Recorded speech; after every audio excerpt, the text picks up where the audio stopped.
So I've created a new Python file. I'm just going to copy and paste from here. First, I'm going to turn it back into a square. Doesn't really matter. Just put 4 and 90.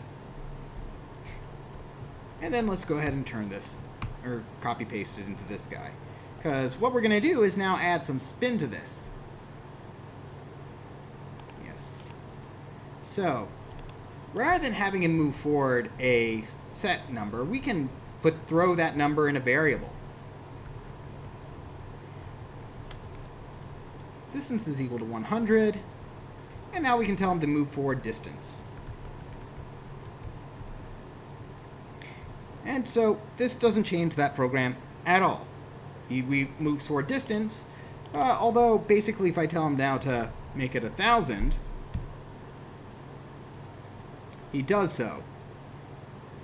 Wait for it. He'll come back. Yep, there he is. So, where did he go? Well, he went 1,000 pixels that way, which was bigger than this. So, and then he came back up. So, so he can go out of bounds, and he can come right back if you tell. Well, I told him to move only 10,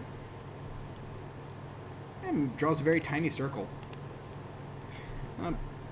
What else can we do? Well, I don't think Bob is particularly turtle-looking. I keep referring to him as a turtle, but Bob.set, or let's go ahead and I'll just quickly check what it is. Oh, I don't need to set anything. I just need to put Bob.shape over here. Let's go ahead and give him a much better shape. Much more. That should work. Bob-shaped turtle. There we go. Hey, that looks much more like a turtle. Bob.scale. Let's see, Let's go ahead and do Bob.shape size. Let's see, is that underscored or not? It's all one word. Shape size. And let's go ahead and make him twice as big. You don't need to use these. These are completely unnecessary. They're completely aesthetic. Oh, that's a bit too big for our purposes. Let's go ahead and switch that to maybe 1.5 by 1.5. I just want the turtle to be visible, not necessarily for you there. Yeah, and then we just need to draw something a bit bigger than a square like that size. So let's go back to 100. But now we've got ourselves a nice looking turtle who can actually draw that. That looks good. So but when you repeat instructions, you can actually, depending on how you do it, you can change things. So let's take a look at an easy way to change things. We can just simply tell them to move forward distance, turn right, and then if you've been reading the textbook, I think you know what comes next. Not Bob dot, but distance. Let's take the distance plus equals 10. Or rather, distance is, and that's the shortened form of distance is equal to distance plus 10. In other words, take distance, which starts at 100, add 10 with that, and store it in distance. So now the new distance gets updated to 110, which will then get updated to 120 next time, 130, 140. In other words, each time this loop runs, it's going to run this line too, which will change distance. Now when we run this, look, something looks off, but honestly that's intentional. Let's now go ahead and run it more times.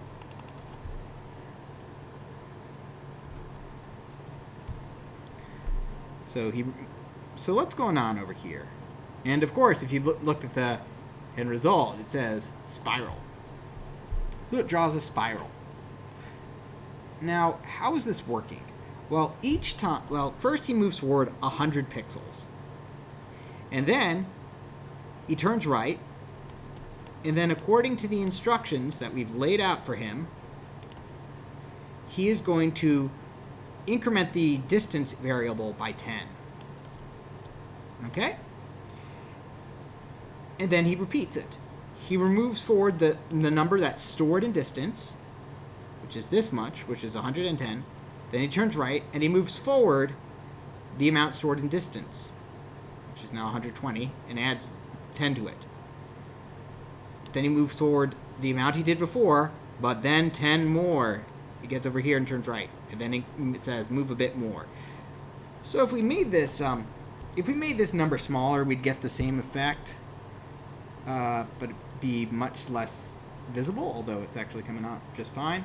I quit because, again, that would have been really tedious. Again, these things over here before distance, they're completely aesthetic. And it does take a while, but it's a very tightly wound spiral. Although it does look like we've just got a bunch of squares inside of one another, that's just your human eyes being human, so to speak. Not being able to really see that there's not too much of a difference. Make them twice as big over here and see what happens.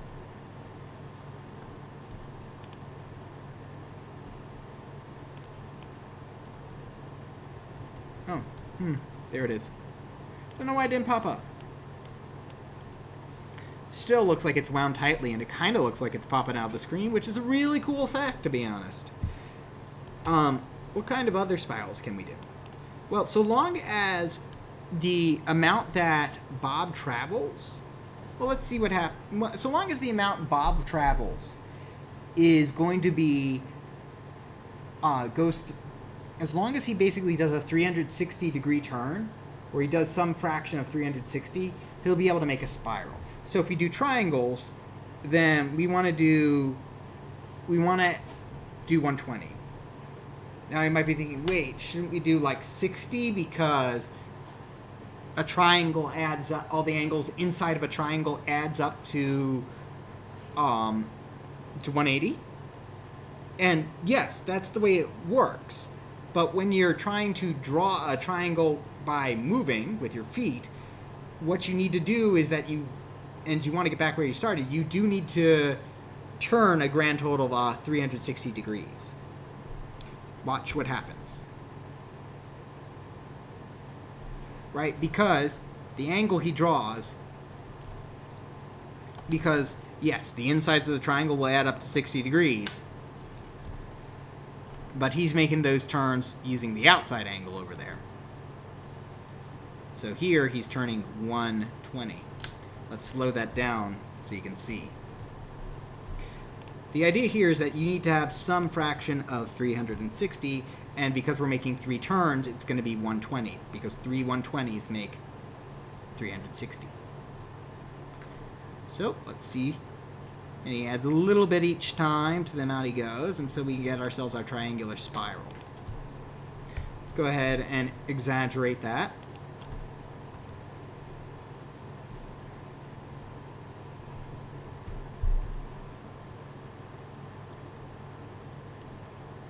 Oh, yeah. Let's turn up the speed to 10. So not fast, but not instantaneous. There we go.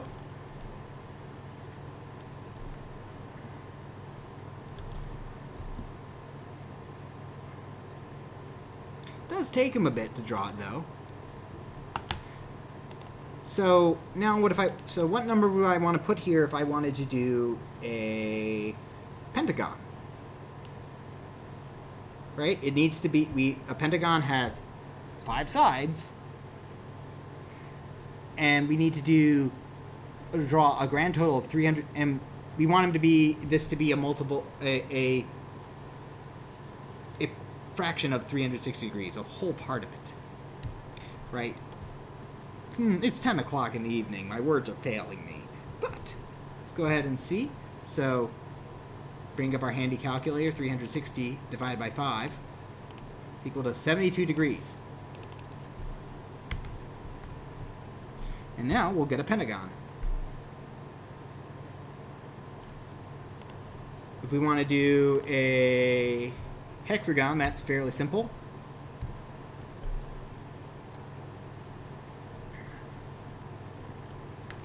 So, it's fairly easy to do. But what happens if I don't do that? What happens if I do something like 80-degree turns?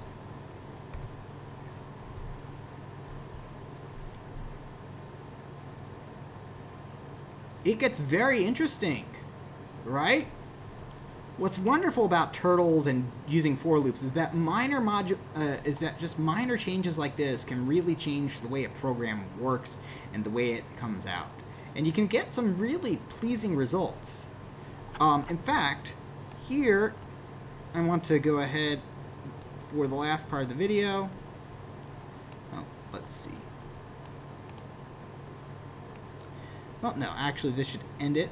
But Python, the doc page, I'll show it on the screen instead. The doc page on the Python has this little code over here that shows that basically you can draw very intricate shapes by using very, very small moves. Here it's saying the colors you want to use are red and yellow, and it has this thing called this fill function. And it says simply, well, this is true, so keep doing this, and have the turtle move forward 20, and then have him turn left 170 degrees. And then if the absolute value of his position is less than 1, break. What does that mean? Not really important with there. But once a condition is met, stop. And basically once he gets back there, he stops, and then fill it with the second color. Draw with the first color, fill with the second. It's just wonderful how these shapes can be made. It's very exciting in my opinion.